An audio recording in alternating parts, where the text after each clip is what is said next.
देहरादून में मुख्यमंत्री पुष्कर सिंह धामी ने समीक्षा बैठक के इस दौरान टिहरी की छात्रा की ओर से विश्वविद्यालय की डिग्री नहीं दिए जाने की शिकायत पर नाराजगी व्यक्त करते हुए सचिव आईटी और सचिव से प्रकरण की जांच कर रिपोर्ट प्रस्तुत करने की बात कही गई। साथ ही संबंधित अधिकारी पर सख्त कार्रवाई करने के निर्देश दिए गए हैं और कहा कि छात्रों की शिकायतों के निस्तारण के लिए विश्वविद्यालय और महाविद्यालयों में हेल्प डेस्क बनाई जाए।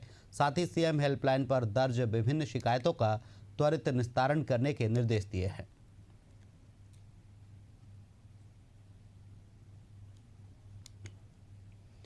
उत्तराखंड के देहरादून में मुख्यमंत्री पुष्कर सिंह धामी ने एसडीआरएफ, एनडीआरएफ, पुलिस, जिला प्रशासन और अन्य विभागों के कर्मियों को बेहतर कार्य के लिए सम्मानित किया।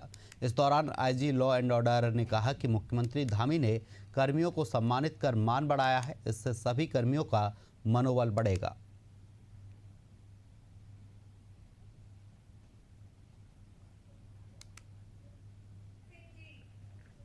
पुलिस ने हर फ्रंट पे जो है बहुत आगे बढ़कर काम किया है। माननीय मुख्यमंत्री जी ने भी जो है बिल्कुल हर जगह पुलिस के साथ मिलकर जो है पुलिस के कार्यों के साथ जो है प्रोत्साहन किया है। तो आज इसी कड़ी में जो है माननीय मुख्यमंत्री जी द्वारा जो पिछले जो कुछ समय में पुलिस ने जो लगातार अच्छे कार्य किए पूरे प्रदेश भर में, उन समस्त कर्मियों को जो है चाहे वो कावड़ यात्रा से संबंधित हो, चाहे चार धाम यात्रा से संबंधित हो, या हमारे जो ऑपरेशंस हम लोग कराते हैं एसटीएफ और जो ऑर्गेनाइज क्राइम, साइबर क्राइम और इसके अलावा जो आपदा आई है, इन समस्त को आज माननीय मुख्यमंत्री जी ने पुरस्कृत करा रखा है। तो निश्चित तौर पे ये पुलिस, उत्तराखंड पुलिस के लिए गौरव की बात है।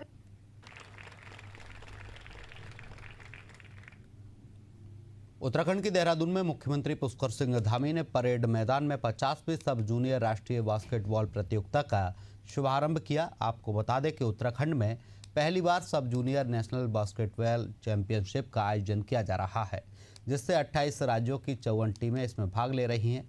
वहीं प्रतियोगिता से चुने गए खिलाड़ियों को नेशनल टीम में खेलने का भी मौका मिलेगा। इस अवसर पर मुख्यमंत्री पुष्कर सिंह धामी ने कहा कि प्रधानमंत्री मोदी के नेतृत्व में प्रदेश में खेल संस्कृति को बढ़ावा मिल रहा है। खेलो इंडिया, फिट इंडिया मूवमेंट जैसे कार्यक्रमों से प्रदेश के युवा पूरे देश का नाम रोशन कर रहे हैं। साथ ही मुख्यमंत्री ने उत्तराखंड बास्केटबॉल एसोसिएशन की मांगों को जल्द पूरा करने का आश्वासन दिया है।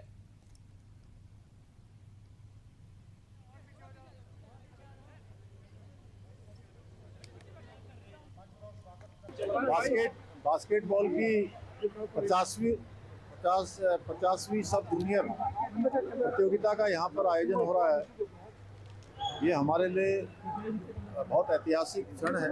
इसका आयोजन होना निश्चित रूप से देवभूमि जो हमारी खेल भूमि की तरफ आगे बढ़ रही है उसका एक मार्ग प्रशस्त करेगी। और इस बार राष्ट्रीय खेलों के आयोजन में जो इंफ्रास्ट्रक्चर हमारा बना है, स्पोर्ट्स लीगेसी प्लान, जो हम 8 शहरों में 23 अकादमी की स्थापना करने जा रहे हैं। पहली बार उत्तराखंड राज्य में एक राष्ट्रीय स्तर की बास्केटबॉल की प्रतियोगिता का आयोजन हो रहा है और इसमें सभी राज्यों से, लगभग सभी राज्यों से 28 राज्यों से टीमें प्रतिभाग कर रही हैं। मध्य प्रदेश के भोपाल में संत निरंकारी मिशन की ओर से रक्तदान शिविर का आयोजन किया गया। शिविर का शुभारंभ मिशन के स्थानीय संयोजकों और वरिष्ठ संतों की उपस्थिति में किया गया। इस अवसर पर बड़ी संख्या में श्रद्धालु, युवा और समाजसेवियों ने उत्साहपूर्वक रक्तदान किया। इस दौरान मिशन के वक्ताओं ने रक्तदान को महादान बताते हुए कहा कि रक्तदान से किसी जरूरतमंद को नई जिंदगी मिल सकती है और यह सेवा मानवता के सर्वोच्च कार्यों में से एक है। कार्यक्रम के अंत में रक्तदाताओं को प्रमाण पत्र वितरित किए गए।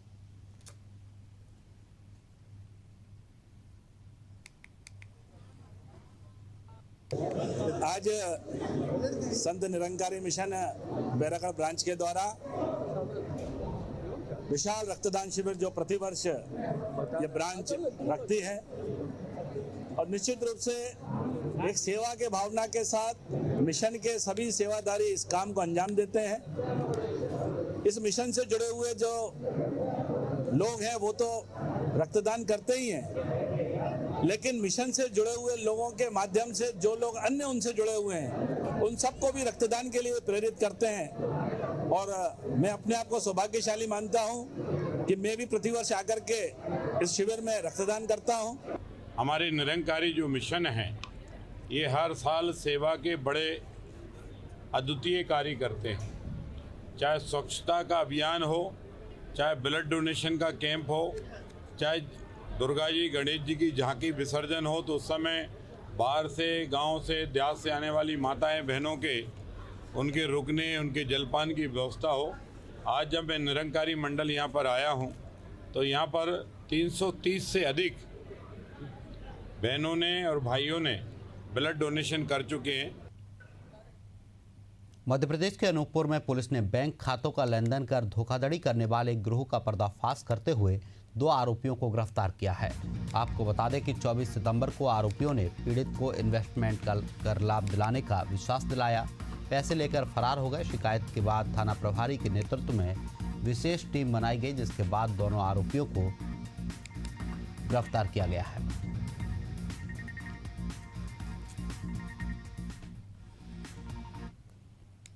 ऐसे आरोपियों को पुलिस ने गिरफ्तार किया है जिन्होंने बैंक खातों का उपयोग संदिग्ध लेन देन में किया है और उन बैंक खातों में भारी मात्रा में रुपयों का लेन देन होना पाया गया है। ये दोनों आरोपी योगेश मिश्रा और कार्तिकेय पांडे रीवा के रहने वाले हैं। प्रथम दृष्टया जांच में पाया गया है कि इनका अनूपपुर आना जाना होता था। इस बीच उन्होंने फरियादी से संपर्क किया और उसे विश्वास दिलाया कि यदि तुम अपने बैंक खाते को हमें उपयोग में लाने दोगे तो हम आपको इसमें एक बड़े लाभ की हिस्सेदारी देंगे। इन बातों में आकर उसके द्वारा अपने बैंक के डिटेल्स दिए गए, जिसमें अभी तक की जानकारी में करीब 1 लाख रुपए 97,500 रुपीज़ जो है एक ट्रांजेक्शन हुआ है, जिसको उनके द्वारा निकाल के इससे 10,000 रुपये भी उसको भविष्य में इस तरह का लाभ देने का कहकर ठगी की गई है। उत्तर प्रदेश के रायबरेली में संपूर्ण समाधान दिवस पर कार्यक्रम का आयोजन किया गया है। कार्यक्रम में लालगंज तहसील जिलाधिकारी पुलिस अधीक्षक मौजूद रहे। इस दौरान उन्होंने फरियादियों की शिकायतें सुनी और संबंधित विभाग के अधिकारियों को निर्देश दिया है। वहीं जिला अधिकारी हर्षिता माथुर ने बताया कि समाधान दिवस में जो भी शिकायतें आई हैं उन्हें सुना गया और जल्द ही लोगों को समस्या से निजात मिलेगी। साथ ही मिशन शक्ति को लेकर क्षेत्र में जागरूकता अभियान चलाया जा रहा है।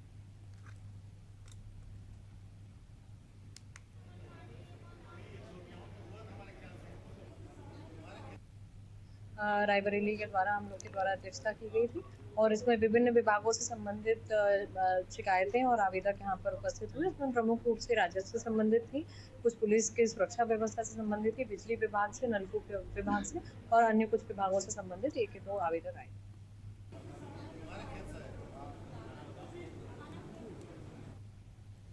यूपी के फर्रुखाबाद से बड़ा हादसा सामने आया है। घटना कादरी गेट क्षेत्र के सातनपुर मंडी रोड इलाके के कोचिंग सेंटर की है, जहां ब्लास्ट के कारण बिल्डिंग की छत गिर गई। हादसे में 2 लोगों की मौत हो गई है, जबकि 5 लोग घायल हो गए हैं। बताया जा रहा है कि विस्फोट इतना तेज था कि बिल्डिंग के कई हिस्से उड़ गए और आसपास की मकानों की खिड़कियों के शीशे भी टूट गए। घायलों को नज़दीकी अस्पताल में भर्ती कराया गया है, जहाँ उनका इलाज जारी है। फिलहाल विस्फोट के कारणों का पता नहीं चल सका है। मौके पर भारी पुलिस बल तैनात है। बम निरोधक दस्ते और फॉरेंसिक टीम को भी जांच के लिए बुलाया गया है। अधिकारी यह पता लगाने की कोशिश कर रहे हैं कि धमाका गैस सिलेंडर शॉर्ट सर्किट या किस कारण से हुआ है।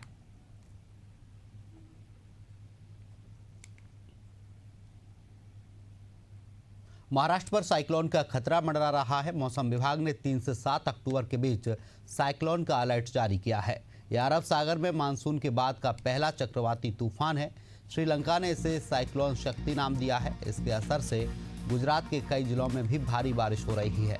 साइक्लोन शक्ति का असर मुंबई, ठाणे, पालघर, रायगढ़, रत्नागिरी और सिंधुदुर्ग जिले में दिखेगा। साइक्लोन की तीव्रता के आधार पर हवा की रफ्तार 65 किलोमीटर और इससे ज़्यादा भी हो सकती है। समुद्र में ऊंची लहरें उठने की उम्मीद है। वहीं बंगाल की खाड़ी के ऊपर गहरे दबाव का क्षेत्र बनने से आंध्र प्रदेश और ओडिशा के कई जिलों में भारी बारिश और बाढ़ आ गई है। आंध्र प्रदेश में बारिश के कारण अलग अलग जगहों पर 4 लोगों ने जान गंवा दी है, जबकि ओडिशा में लैंडस्लाइड के कारण 2 लोगों ने जान गंवा दी है।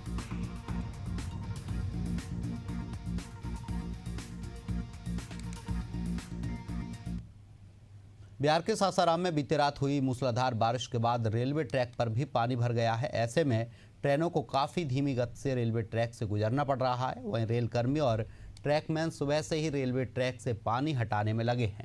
इसके चलते कई ट्रेनें लेट से चलेंगी। जल जमाव के कारण यात्रियों को स्टेशन पहुंचने में भी दिक्कतों का सामना करना पड़ रहा है।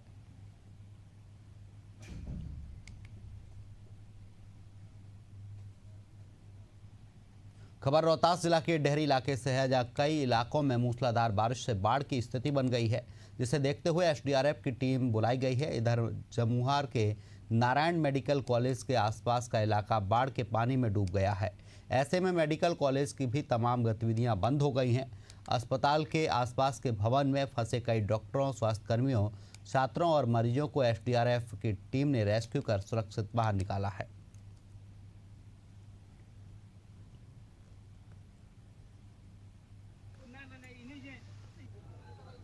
हुआ कि ये मेरे मतलब हम लोग कैश में आधी रिपोर्ट करवाए थे और रिपोर्ट देने से मना कर रहे हैं कि हम फाइल नहीं देंगे, और सुबह कहे कि अपने अपने मरीज को सब ले जाइए और